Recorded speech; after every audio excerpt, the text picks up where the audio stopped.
Hello mga kapuro, muling nagbabalik ang inyong Mamumuro TV. Ngayon nga lang pala uli kami nakapag-upload kasi naman ilang araw nang malakas dito sa amin. Makikita nyo naman na ayos na uli yung panahon dito, kaya muli kami testing dito ng pagmamumuro. Bali kasama nga natin dito si Kapuro Kevin at Kapuro Dandan, siya nga pala yung may hawak ng video dito. Tara at atin ang simulan. Eto na nga guys, may naispatan na kami dito na pugita. Bali ang butas na yan, yun yung kukuhanan natin ng pugita. At ito, balik muna tayo sa taas para makakuha muna tayo ng hangin at bubuelo tayo. Eto na nga, at sisimulan ko na yung pagsundot. Yan, una sundot-sundot lang hanggang sa lumabas yung kaway niyan. Tatanggalin ko muna itong mga bato-batong to dito. Abala to sa paghuhuli ko dito sa pugitan to, para magkasya yung isang ating panghuli. Kakalikot-kalikutin muna natin para lumabas siya. Kilikilitiin ba natin? At saka natin ipapasok itong isa. Ayan, sureball na to, wala na tong kawala. Eto mga kaparo, may una na tayong huling pugita. Nagbuga ka pa ng tinta, kitang-kita kita dyan. Ay teka, mahugot ko lang tong pamuro ko, may kalalagyan ka sa akin. At talaga namang binalutan mo pa ng mga kaway mo tong pamuro ko, ayaw mo pang patanggal ha. Huwag mo na akong pahirapan. Yan, natanggal na natin. Eto, kakagatin na natin siya bago pa tayo niya mauunahan. Teka, magulo pa. Kung san-san kasi pumupulupot itong mga kaway niya. Para nga mabilis madedo tong pugitan to. Yan, sa pagitan ko siya ng mata kinagat. Paulit-ulit ko lang siyang kinagat dito. Kinagat ko po siya, hindi po yung hininga ko ang pumatay sa kanya. Yan, may isa na tayong huli. Pag pala nag-iba na yung kulay niya, ibig sabihin patay na yun at naglulubot na yung mga kaway niya. And yes, wala na siyang buhay. At dito na naman tayo sa susunod spot. Ayan, hindi nyo medyo makita kasi medyo madilim yung loob. Tara na't ating umpisahan na ang hulihin ito. Ayan, ipasok na natin to. Yan, sa gansuhin na natin para mas mabilis natin mailabas. At nung lumabas nga, pati ako nagulat dito. Sa haba ng kaway niya, halos pati yung kamao ko dito, parang gusto niya ng balutan. May pangalawa na tayong huli. Medyo malaki-laki to sa miski dun sa nauna. At may kalikutan nga rin dito yung kaway niya dito at kung saan siya gumagapang. Hindi ko kasi agad makita dito yung mata niya. Hinahanap ko pa. At eto na, nakita ko na. Uunahan na kita. Uunahan na kitang kagatin bago pa ako makagat mo.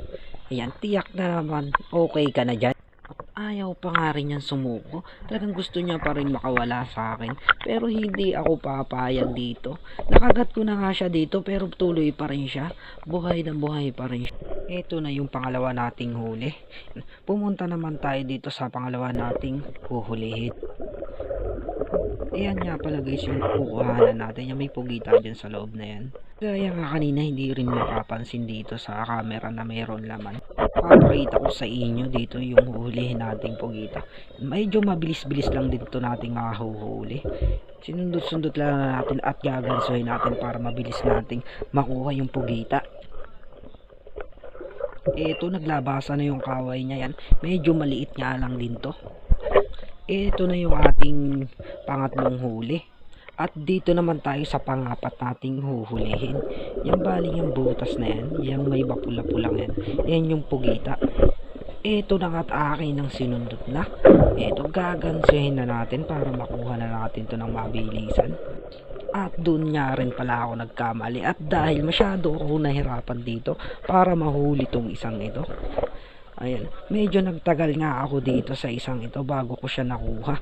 Kasi naman, bago ko siya nakuha dito, halos patay na siya dito bago ko mailabas. Makikita nyo dyan, nakikipagbuno siya sa akin dito. Kaya medyo nahirapan ako.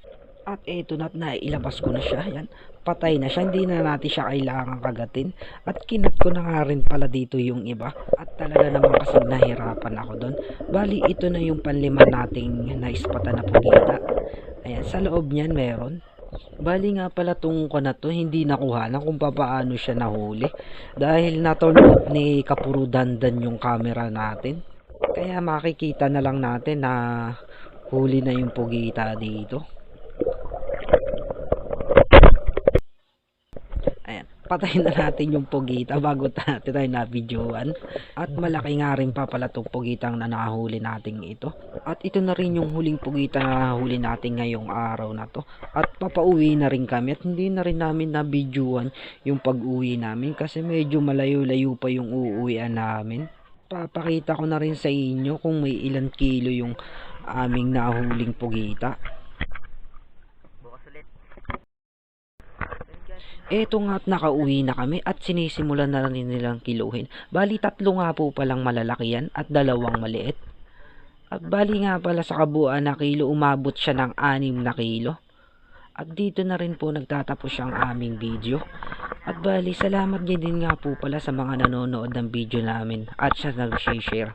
Abangan nyo pa yung susunod naming mga video, marami pa kaming ipapakita sa inyo.